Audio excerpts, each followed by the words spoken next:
Do you even nose breathe? I recently read the book Breath by James Nestor, and it kind of blew me away. As the title implies, it is all about breathing, and as it turns out, most of us are doing that wrong. Chances are the way you breathe right now is much worse for your health than the way your ancestors many generations ago would have breathed naturally. And one big difference is that too many of us spend too much of our time mouth breathing instead of breathing through our nose. That might seem like a small detail, but mouth breathing leads to all kinds of problems. Some of them more obvious, such as sleep apnea and snoring, but others less obvious. Mouth breathing is also associated with increased levels of stress, lower fitness performance, and it even negatively affects our facial structure and our posture. I wanted to figure out what is the simplest thing we can do from this book and turn it into an experiment to see if it improves our lives. And that simple thing is mouth taping. As it turns out, Ryan from the Icario team spent several years working on a YouTube channel called Best Face Forward, which is all about mouth breathing, nose breathing, and facial posture. So I'll let him explain. Nose breathing is extremely important. Not only for your health, because when you breathe through your nose, it humidifies and warms the air up, clearing out any bacteria, and it has a ton of other health benefits like making you feel more well rested, but it actually also affects the way you look. When you breathe through your mouth, your tongue drops from the roof of your mouth here, your upper palate. And that actually affects the bones of your face. It affects the way that your face grows and develops and looks, even in your adult years. The idea of the mouth taping challenge is that we sleep for 8 hours of the night. By taping your mouth closed, you will be forced to breathe through your nose. And over time, this will make it easier for you to breathe through your nose even during the day, and it will help you to subconsciously implement the habit of breathing through your nose instead of your mouth. While Ryan clearly understood the purpose and potential benefit of this challenge, the other guys on the team were less enthusiastic. So when I first heard about this challenge, it's like, there's no way I can do that. Because in my mind, it was this big piece of duct tape from here to here, just like a kidnapping scene. And I thought, there is just no way I'm gonna fall asleep with like duct tape over my face. No ways.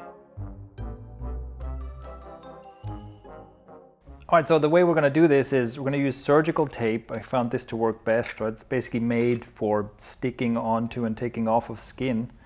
And all you need is like a tiny patch, this is almost too much already, of surgical tape. So the idea is not, you don't tape over your entire mouth. This is not a hostage situation. You just take one little square and you stick it on like this in the middle. And as you can see, like I can still breathe, right? I can still breathe through my mouth, and I can still basically talk. It's just, it just kind of keeps my lips together. So it shouldn't be like super forcefully clamped shut. It's just, you just take a little square, put it on the middle of your mouth, and that's it. Even though it wasn't the big tape, it was just a little piece of tape, I still thought I might struggle with falling asleep or this being a bother, and it wasn't. I slept perfectly fine, woke up the next day and almost didn't feel any different. I felt like just normal night of sleep. Before I started, I thought, I don't need this. I'm sure I don't breathe through my mouth at night. I didn't really have any reason to believe that I did because I don't snore or anything like that. But the first 2 nights, I actually struggled with sleep. So I woke up sometimes and clearly something was happening that I wasn't used to. So that showed me that I wasn't as used to breathing through my nose as I thought I was.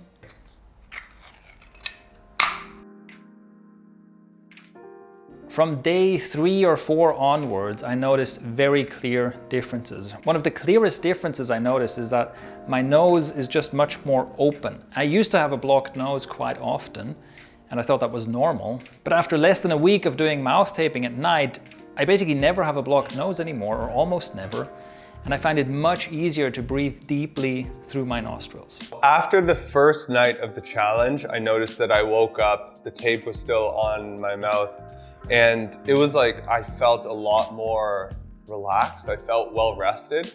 It's like I slept less hours, but I still felt good when I woke up. Clearly there are some benefits to mouth taping that we could feel pretty quickly. But what does the science say?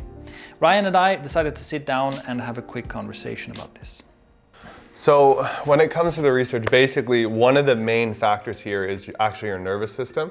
So when you breathe through your nose, you're stimulating your parasympathetic nervous system, which helps you to relax. That's why when you wake up from a night of sleep and you've been breathing through your nose, you just feel more relaxed. It relaxes your muscles and everything. When you breathe through your mouth, it stimulates the sympathetic nervous system, which leads to fight or flight. So you're more likely to feel anxious and tense and stuff like this. And the other thing that nasal breathing does, well, when you breathe through your mouth, it leads to overbreathing, which basically means that you lose more carbon dioxide than you should.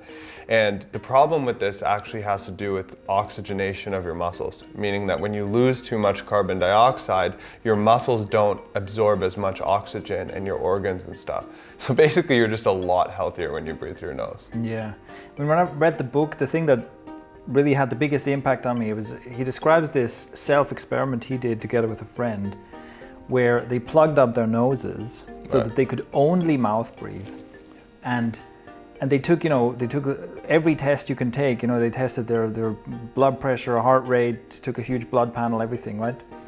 To see what are the health impacts of forced mouth breathing. And before I read the book, I would have thought, well, it's probably annoying, but it's not a big deal, right? Breathe through your mouth instead of your nose, what's the big deal?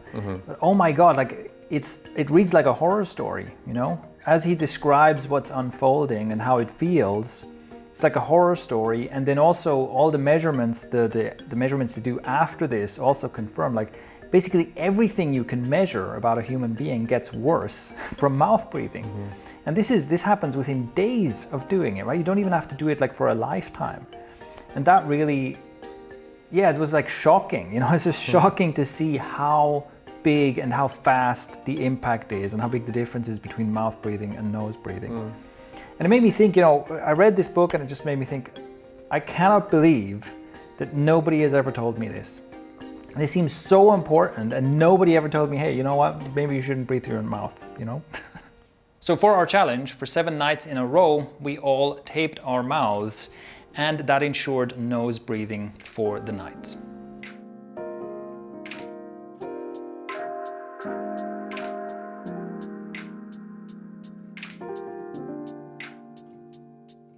So all in all, this challenge was really good for me. Even though I've been researching and looking into this type of stuff for a long time, I'd never actually done mouth taping. The thing I like about it is it doesn't force your lips closed, but it acts as a subliminal reminder to keep your lips closed. One thing I will say is that during the night, I seem to keep ripping the tape off. It's in the middle of the night, I'll wake up and the tape is around my finger or something, or it's somewhere lost. So that's one problem. I noticed that I do that, but when I can keep the tape on, I think it's a great thing. And I definitely recommend that anyone try this. I've recommended this to family members of mine, especially people who have problems with snoring or people who have trouble breathing through their nose. I also noticed that it's easier for me to continue nose breathing when I'm exercising. So even as my breathing gets heavier, I can sustain nose breathing for much longer. It used to be that I basically immediately switched to panting through my mouth as soon as my heart rate goes up.